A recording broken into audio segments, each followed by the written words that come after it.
भक्त और भगवान की कहानी 05 विठल भगवान के बहुत बड़े भगत नामदेव। श्री नामदेव जी महाराष्ट्र के एक सुप्रसिद्ध संत थे। वे विठल भगवान के बहुत बड़े भगत हुए हैं।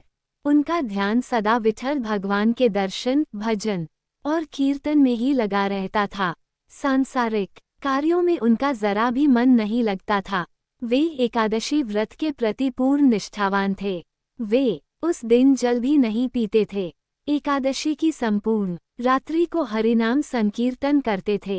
एकादशी को वे न खाते और न किसी को खिलाते। एक दिन एकादशी की रात्रि को वे हरिनाम संकीर्तन कर रहे थे। उनके साथ अनेकानेक भक्त भी संकीर्तन कर रहे थे। अचानक एक क्षीणकाया, हड्डियों का ढांचा मात्र एक वृद्ध ब्राह्मण उनके द्वार पर आया और बोला, मैं अत्यंत भूखा हूँ, मुझे भोजन कराओ, अन्यथा मैं भूख के मारे मर जाऊंगा। श्री नामदेव जी बोले, मैं एकादशी को न खाता हूँ और न किसी और को खिलाता हम। अतः ब्राह्मण देवता प्रातः काल सूर्योदय का इंतजार करो, व्रत का पारण कर आपको भरपेट भोजन कराऊंगा। ब्राह्मण बोला, मुझे तो अभी ही भोजन चाहिए, मैं 120 वर्ष का बूढ़ा हूँ। एकादशी व्रत 8 वर्ष से लेकर 80 वर्ष तक के लोगों के लिए है।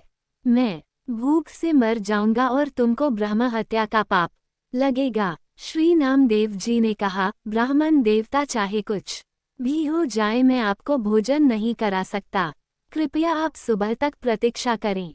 श्री नामदेव जी के ऐसे व्यवहार के प्रति अन्य ग्रामवासियों ने नामदेव जी को निष्ठुर कहा और ब्राह्मण को भोजन देना चाहा, परंतु ब्राह्मण ने भोजन लेने से इनकार कर दिया और कहा, यदि मैं भोजन ग्रहण करूंगा तो सिर्फ और सिर्फ नामदेव से ही करूंगा। श्री नामदेव जी ने जब ब्राह्मण को भोजन न दिया तो कुछ ही समय में उसके प्राण पखेरु उड़ गए।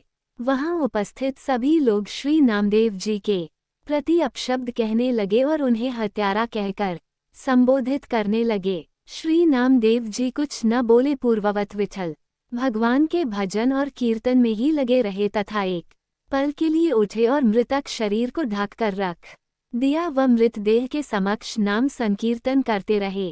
प्रातःकाल श्री नामदेव जी ने व्रत पारण किया और एक चिता बनवाई। स्वयं उस ब्राह्मण के पार्थिव शरीर को अपनी गोद में लेकर चिता पर बैठ गए। चिता को प्रज्वलित किया गया।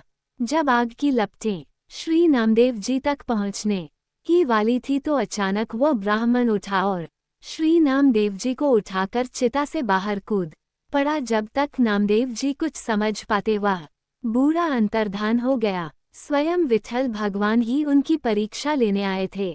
इस घटना को देखकर सब आश्चर्यचकित हो गए और श्री नामदेव जी की जय जयकार करने लगे।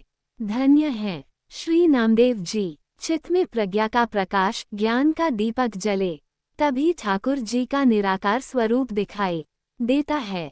भागवत श्रवण से चित्त रूपी दीपक जलाने का प्रयास मानव को करना चाहिए।